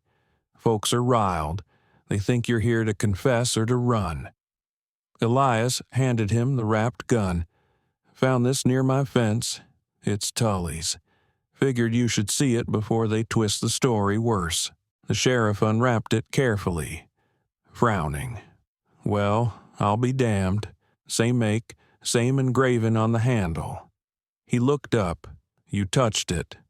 Elias nodded. Couldn't leave it in the mud. Dugan sighed. That'll make it harder, but I believe you. Belief won't stop a lynch mob, Clara said quietly. He met her gaze. No, but truth might. Eventually. Dugan locked the gun in a cabinet and said, Stay in town tonight. Safer than the ranch. Elias shook his head. My place needs watching. Then at least keep your door barred. I'll do what I can. They left the office in silence. Outside. The sun had dropped low, bleeding red across the sky. Clara felt the weight of eyes again, men gathered by the blacksmiths, women peering through curtains. Rumor had turned them into ghosts of their own decency. Elias, she whispered, let's just go home. He nodded, and they rode back before dark. At the ranch, the wind carried the scent of rain. The sky flickered with lightning, distant but coming closer. Scout paced near the porch, uneasy. Inside. Clara lit the lamps, her hands trembling just slightly. They'll come tonight, she said. Elias didn't answer. He moved quietly, checking the rifle, loading a shell with steady hands. If they do, they'll find I'm not the monster they imagine. She crossed to him, touching his arm. Promise me you won't shoot unless you have to. He looked at her, his expression a storm of pride and fear. I promise nothing. Clara, not when it's our lives on the line. She held his gaze until he looked away. If you fight them, they'll make you the story they want to tell. He exhaled, long and slow. And if I don't, then maybe the truth will outlive the lies. The storm hit just after midnight. Thunder cracked over the valley, and the wind screamed through the trees. The horses whinnied in their stalls. Scout barked, frantic. Then came another sound, hooves, dozens of them. Elias stepped to the window. Torches glowed in the dark, moving fast down the ridge. They're coming. Clara felt her pulse hammering in her throat. We can ride, no. They'd follow. This ends tonight. He blew out the lamps, plunging the room into shadow. Outside. The riders drew closer, their shouts torn apart by the wind. McAllister, a voice bellowed. Come out! Elias pushed open the door, stepping into the rain. Clara followed, clutching her shawl tight around her. A dozen men sat astride their horses, faces hidden beneath wide brims. The one in front, Gabe Tully. Samuel's younger brother held a rifle. You killed my brother, he spat, and now you'll hang for it. Elias's voice carried calm, even in the storm. Your brother burned my fence, threatened my home. He died by his own hand or his own hate. Liar, Gabe shouted. We found his gun on your land. Because someone put it there, Clara said, stepping forward. To turn this town against a man too decent to fight back. Gabe's eyes narrowed. Stay out of this, lady. Elias moved between them. You'll talk to me. The men shifted, uneasy. Lightning split the sky, turning every face pale and raw. Proof don't matter, Gabe said. You'll pay anyway. He raised his rifle. Clara's scream cut through the storm. Wait, if you shoot him, you'll prove everything your brother was. The words hit like a crack of thunder. Gabe hesitated, lowering the barrel an inch. He wasn't noble, she said. He was cruel. You know it. Half this town does. Don't let his sins be yours. The rain came harder now, drumming on leather and wood. For a moment, no one moved. Then one of the men at Gabe's side muttered, She's right. Another nodded. We ain't judges. Gabe's face twisted in fury. You cowards. He turned back toward Elias, but Dugan's voice rang out from the ridge. That's enough. The sheriff rode into view, his deputy behind him. "Lower your guns before I make you." Gabe hesitated, then spat into the mud. "This ain't over." He turned his horse and galloped into the storm. The others followed, some reluctantly, their torches vanishing one by one into the rain. When the last light disappeared, Elias let out a breath that seemed to drain years from his body. He turned to Dugan. "You got here fast." The sheriff shrugged. Didn't feel right, letting the night handle justice. He looked at Clara, then back to Elias. "Town'll settle once I tell them what I found. Prints near the river bank, boot prints smaller than yours. Belong to Gabe. I'd wager he shot his own brother by accident or anger." Clara pressed a hand to her chest. "Then it's over." "Mostly," Dugan said, "but folks'll talk till something else comes along. Let them. You've earned your peace." When he left, the storm finally began to fade. The air smelled of wet grass and smoke. The valley washed clean. Inside, Clara and Elias sat by the rekindled fire, the glow soft on their faces. "I thought I'd lost you," she whispered. He reached for her hand. "You can't lose what's already found its home." She leaned into him, feeling the quiet return, not the fragile kind that trembles before breaking, but the deep silence that follows truth.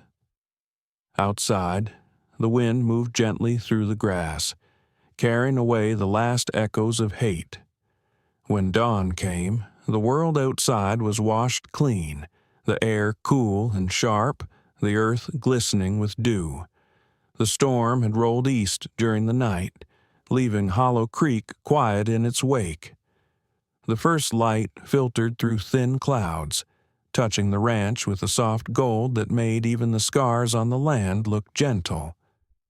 Clara woke first.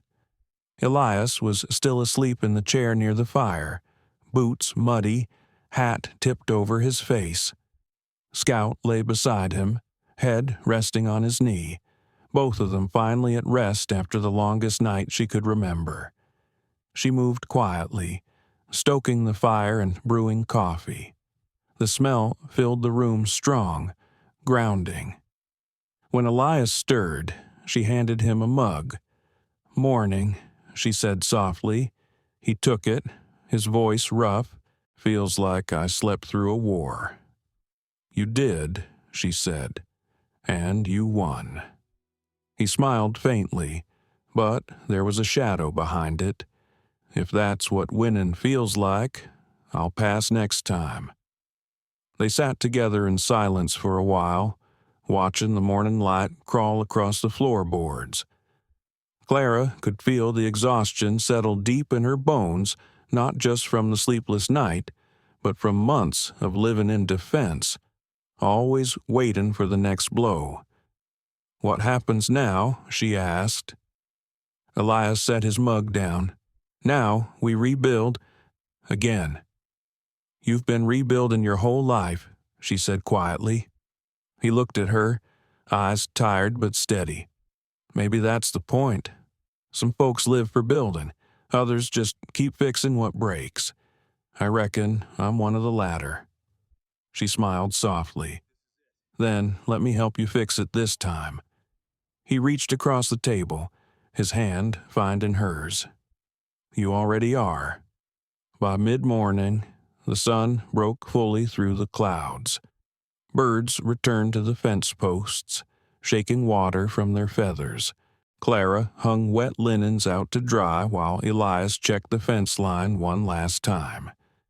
Every step across the damp ground felt heavier, but steadier. When he returned, he found her standing by the garden, staring at the first sprouts pushing through the soil: lavender, sage, and a few wildflowers she'd planted weeks ago. The storm had flattened some, but others had survived. "Look at them," she said. They held on. Elias nodded. "So did we." That afternoon, Sheriff Dugan rode up the hill one final time. His face was lined with fatigue, but there was something easier in his expression. "Gabe's gone," he said. "Left town before sunrise, left a note saying he couldn't carry his brother's ghost anymore." Clara exhaled, a sound halfway between relief and sorrow. "Will they stop talking now?" "Eventually," Dugan said. "Truth don't spread as fast as lies, but it lasts longer." He turned to Elias. "You should come down next week. Town council wants to clear your name proper." Elias shook his head. "I don't need their papers to tell me what's right." "I know," Dugan said, "but do it anyway for her." He glanced at Clara, tipping his hat. "The both of you deserve peace." After the sheriff left, Clara stood beside Elias, watching the trail of dust disappear down the valley. "He's right," she said. "You should go." He looked at her. "We should go. Together." Her heart warmed at that, though she said nothing. For the first time in months, the days that followed passed quietly. No riders on the ridge, no fires, no whispers carried on the wind. The ranch returned to its old rhythm, the hum of chores, the steady creak of saddle leather, the sound of Scout barking at hawks. One evening, as the sky blushed orange, Clara found Elias by the creek, mending a section of the washed-out bridge. He looked up when she approached. "Could have waited until morning," she said. He grinned, "and missed this light." The river ran low now, sunlight catching the ripples. She knelt beside him, handing him nails. Together, they worked in silence until the last board was in place. When they were done, Elias sat back on his heels and wiping sweat from his brow. "You ever think about leaving?" he asked. She looked at the horizon. "Sometimes, when the nights were worst, but now, no, there's something here that feels like beginning again." He nodded. "I used to think this land was cursed, too much loss buried in its soil, but maybe it was just waiting for someone who'd listen." She smiled. "Then we'll listen." A gentle wind stirred the grass, carrying the scent of wet earth and pine. The world around them was quiet but alive, like a deep breath held after too long under water. Later that night, they sat on the porch watching stars emerge. The air was warm, and for the first time, Clara didn't feel the need to look over her shoulder. "I keep thinking about Sarah," Elias said softly, "and Thomas." Clara glanced at him. "Our ghosts." He nodded. "Maybe they found each other somewhere beyond all this. Maybe that's why we're here now to finish what they couldn't." She took his hand. "Then let's make it worth their peace." He squeezed her fingers gently. "You have a way of making the world feel simple again." "It's not simple," she said. "It's just honest. That's enough." For a long while, they said nothing. The stars shimmered above them like watchful eyes. The wind moved through the cottonwoods, whispering the kind of lullaby that only the land could sing. And then, softly, Elias began to hum the same tune he'd played on his fiddle months before. Clara closed her eyes, the melody threading through her like warmth. It wasn't sorrowful this time. It was full of something else, something alive and forward-looking. When the song ended, she whispered, "You should play that for the town." He chuckled. They'd call it a confession, then play it anyway. Let them hear what truth sounds like. He looked at her then, long and steady, as though seeing her anew. "You're braver than I'll ever be." "Not braver," she said, "just tired of living afraid." He reached over, brushing a strand of hair from her face. "Then we'll live brave instead." The fire inside the house crackled softly. The smell of lavender drifted in through the open door. Scout sighed contentedly at their feet. Clara leaned her head against Elias's shoulder. "You ever think the land remembers?" she asked. "All of it," he said. "The hurt, the healing, the love. Every storm leaves a mark, but it also feeds the ground." She smiled. "Then maybe we'll bloom here too." He didn't answer, but the way his hand tightened around hers said everything. As the night deepened, the sky stretched endless above them, wide and forgiving. For the first time, Hollow Creek felt like home, not because it was free of ghosts, but because they'd finally learned how to live among them without fear. The next morning dawned with a softness Clara hadn't felt since her first day in Hollow Creek.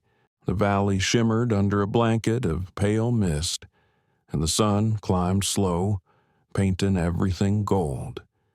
She stood on the porch with a cup of coffee, listening to the steady rhythm of life returning, the lowing of cattle, the rustle of wind through wet grass, and somewhere beyond the barn, the faint hum of Elias fixing something.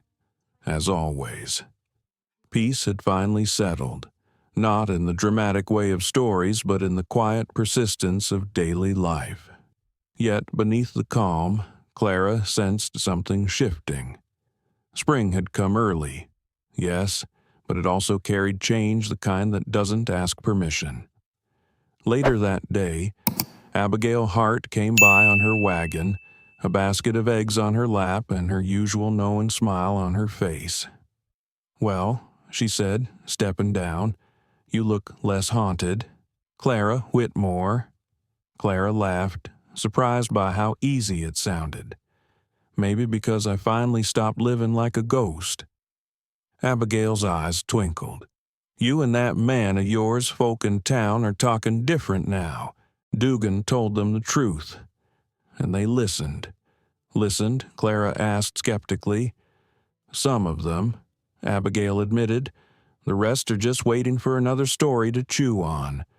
But that's their burden, not yours." They sat on the porch, the air filled with birdsong. Abigail glanced toward the barn, where Elias worked shirtless in the heat, his back gleaming with sweat. She smiled knowingly. "He's not the man they said he was." "No," Clara said quietly. "He's better." "Then hold on to him. Men like that are rare as rain in July." After Abigail left, Clara went to the barn. Elias was hammering nails into the new door, the sound sharp and rhythmic. He looked up when she entered, smiling faintly. "You've got dust in your hair," he said. "Better than smoke?" She teased. He chuckled, setting the hammer aside. "Abigail says town's easing up. She said people are talking different. I'll believe it when they stop talking altogether." He nodded. "Words die slow out here." They worked side by side the rest of the afternoon, repairing the last of what winter and men had broken. It was simple work, steady, grounding, and with each nail, each repaired plank, Clara felt something settle inside her. When dusk fell, Elias poured water from the well into a basin and washed the grime from his hands. "You ever think about starting over?" he asked suddenly. She looked up. "We are starting over. I mean, further. There's land west of here, green and untouched. We could go." She hesitated. "You want to leave Hollow Creek, I don't know," he admitted. "Sometimes I think peace might mean distance. Other times, I think it's right here if we just stop running." Clara walked to him, her voice soft but steady. "You've run from ghosts long enough. Maybe peace isn't somewhere else. Elias, maybe it's just a part of you that finally stays still." He studied her face for a moment, then nodded. "You're wiser than you let on." "I'm tired," she said simply. tired enough to sound wise. He laughed, that low, rumbling sound that always seemed to ease the edges of her heart. "Then we'll stay," he said finally. That night, they sat by the fire again, the same way they had in winter, but everything was different. The air no longer carried fear, only warmth. Elias took the fiddle from its place on the wall and began to play, the melody soft and familiar. Clara listened, eyes closed, swaying slightly to the rhythm. When he finished, she whispered, "You should teach the town that song. Maybe they'll learn something about grace." He smiled. "Grace ain't something you teach, it's something you show." The next day, Clara rode into town alone for the first time since the accusations. She wore her plainest dress, hair tied back, head held high. People paused as she passed them, nodding politely, others avoiding her gaze. She didn't flinch. At the general store, Mrs. Hart waved her over. "Heard you two are doing fine," the woman said cheerfully. "Glad to see it. We are," Clara replied. "Better than fine, I think." When she turned to leave, she caught sight of Gabe Tully's youngest boy standing near the water trough, watching her with wary eyes. He couldn't have been more than 10.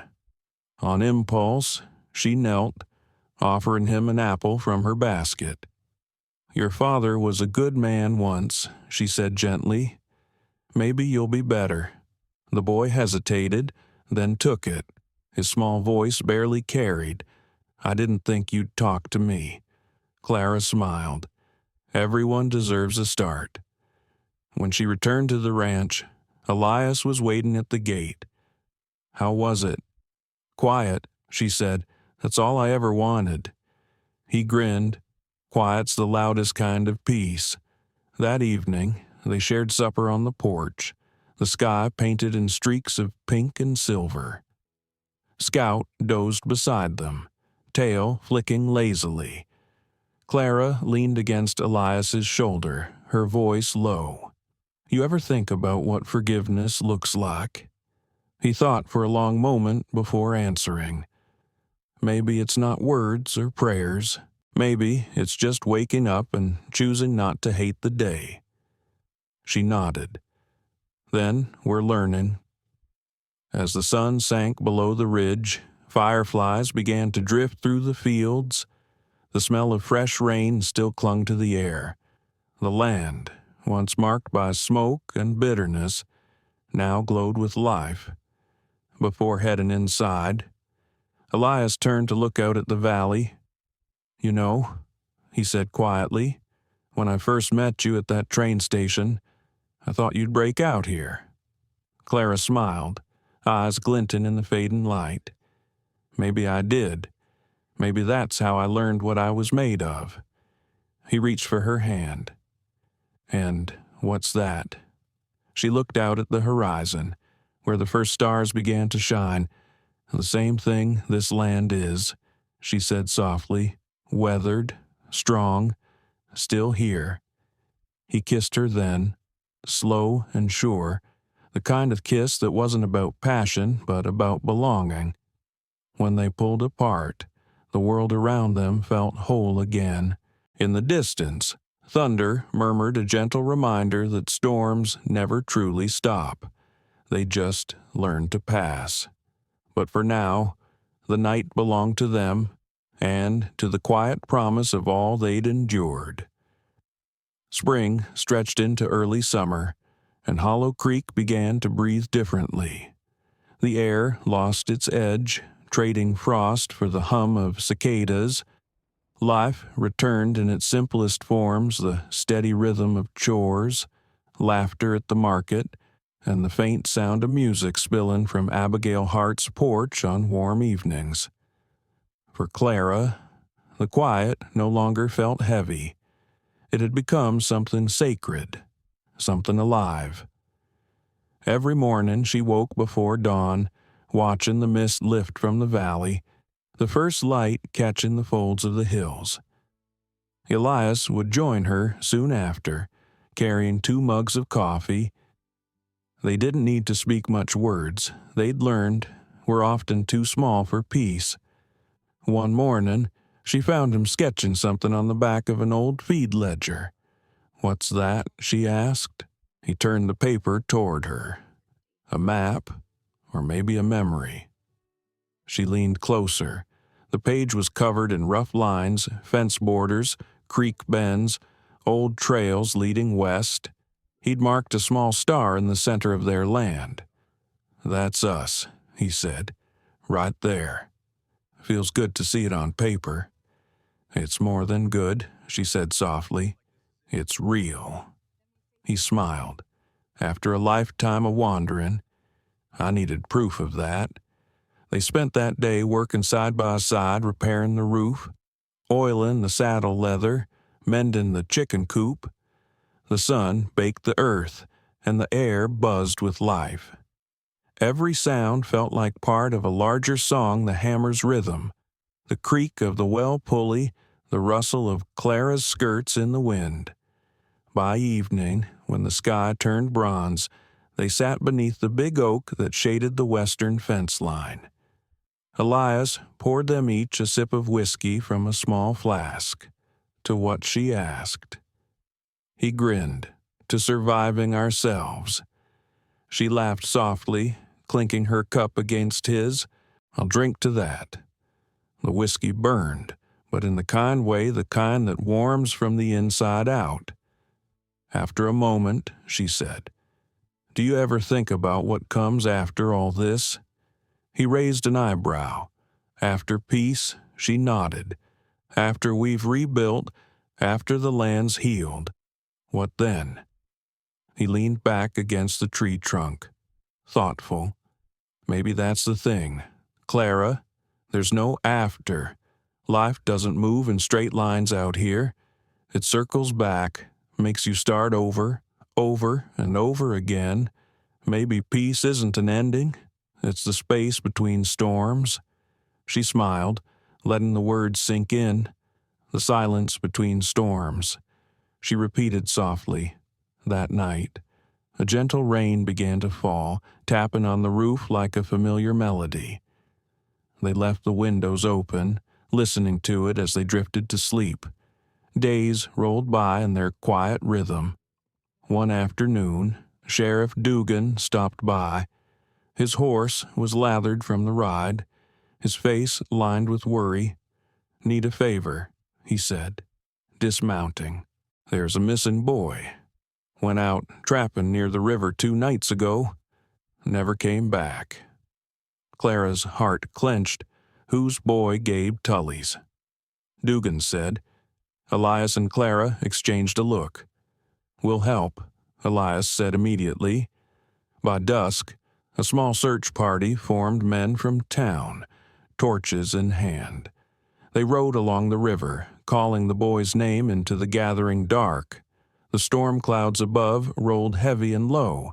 Clara rode beside Elias, her lantern swaying. The woods felt different that night, alive but watchful. Then, from somewhere downstream, came a faint cry. Over here, someone shouted.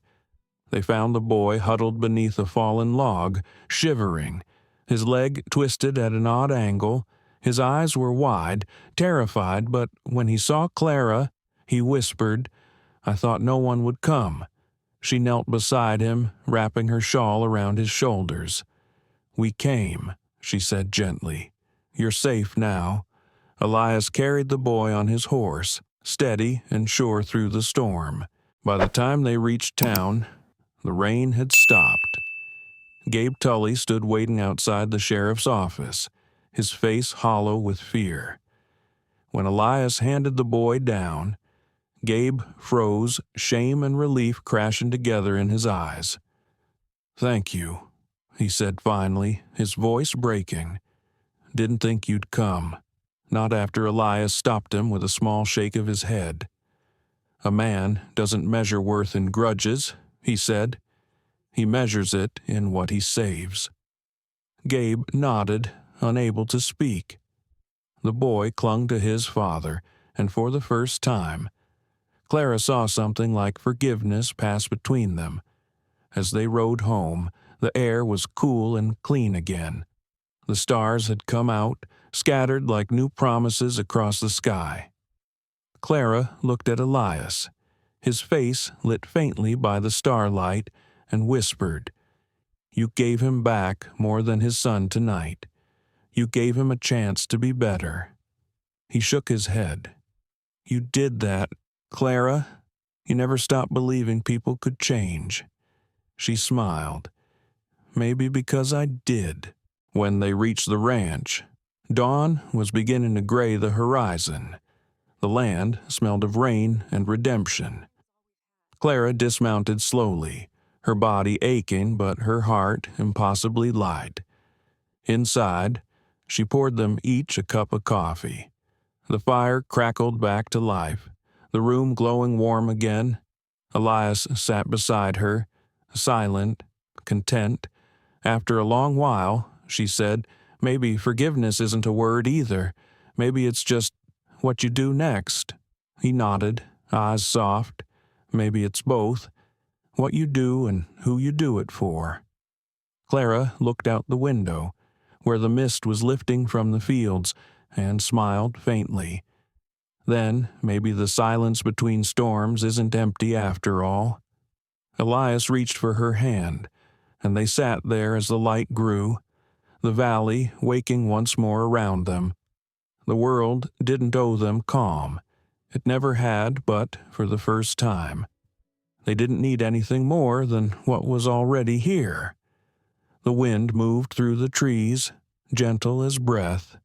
The birds began their morning chorus, and in that stillness, peace didn't feel fragile.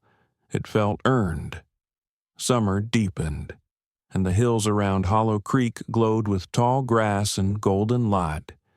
Every afternoon, heat shimmered off the horizon, and every evening, thunder murmured somewhere far away, promising rain that rarely came. The air carried that rich, sunburnt scent of dust, hay, and hope. Clara had begun keeping a small journal, a habit she'd picked up after a long talk with Abigail Hart. Write it down. Abigail had told her. Even peace fades if you don't give it a place to rest. So Clara did. Not to make sense of the past, she'd stopped trying to do that, but to give it somewhere gentle to live. She wrote of small things, the way Elias hummed under his breath while fixing the barn roof, the first tomatoes ripening on the vine, Scout's new habit of sleeping beneath the porch steps where it was cool. She wrote of laughter, of silence, of forgiveness slowly settling like dust after a storm. One morning, she found Elias by the fence line, standing still, staring toward the distant ridge. His hat was in his hands. "What are you looking at?" she asked.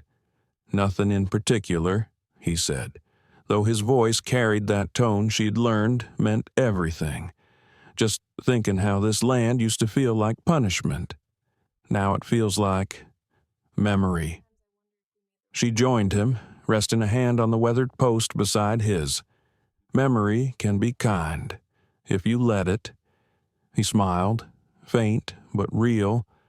"You always say things like that, words that sound simple till you think about them for hours." "That's the trick," she said, smiling back. "Let them stay simple." That afternoon, they rode to town for supplies. The market buzzed with laughter and trade. For the first time, Clara noticed that people no longer stared when she passed. A few even greeted her by name. Gabe Tully was there, too, helping unload flour sacks from the general store's wagon.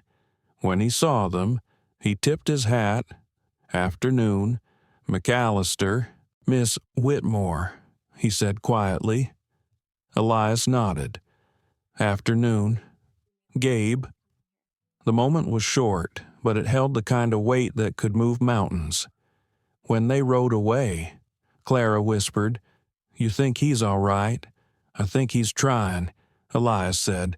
"That's the best kind of all right there is."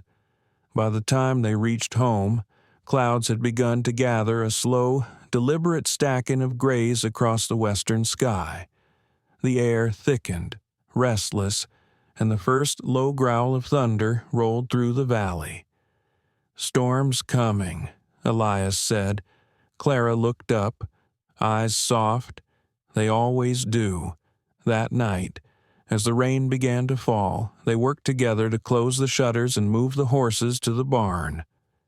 The lightning flashed bright and close, painting the fields in white light. The storm hit hard and fast, wind tearing through the trees like an old grief that refused to stay buried.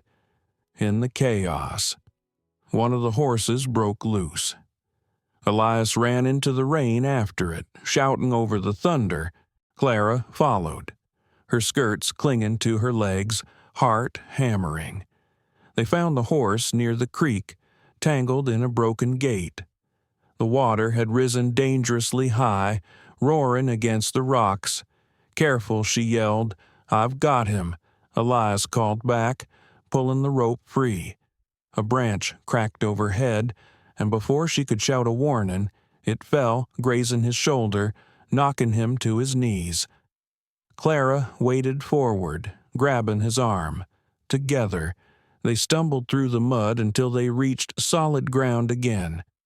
When they made it back to the barn, both were soaked and shaking. Clara pushed wet hair from her face. "You could have been killed," she said, voice trembling between fear and fury. He smiled through the rain. "Would have ruined a perfectly good night." She laughed, tears mixing with rain. "You idiot, you're idiot," he said softly. When the storm finally eased, they sat inside by the fire, wrapped in blankets. The thunder had moved on, leaving the soft patter of rain on the roof. Clara looked at him mud-streaked, tired, alive, and whispered, "You keep running into storms. You ever think you might be chasing them instead of surviving them?" He looked at her for a long time, then nodded. "Maybe, but I think I only chase them now because I know where they end. And where's that?" He reached over, taking her hand.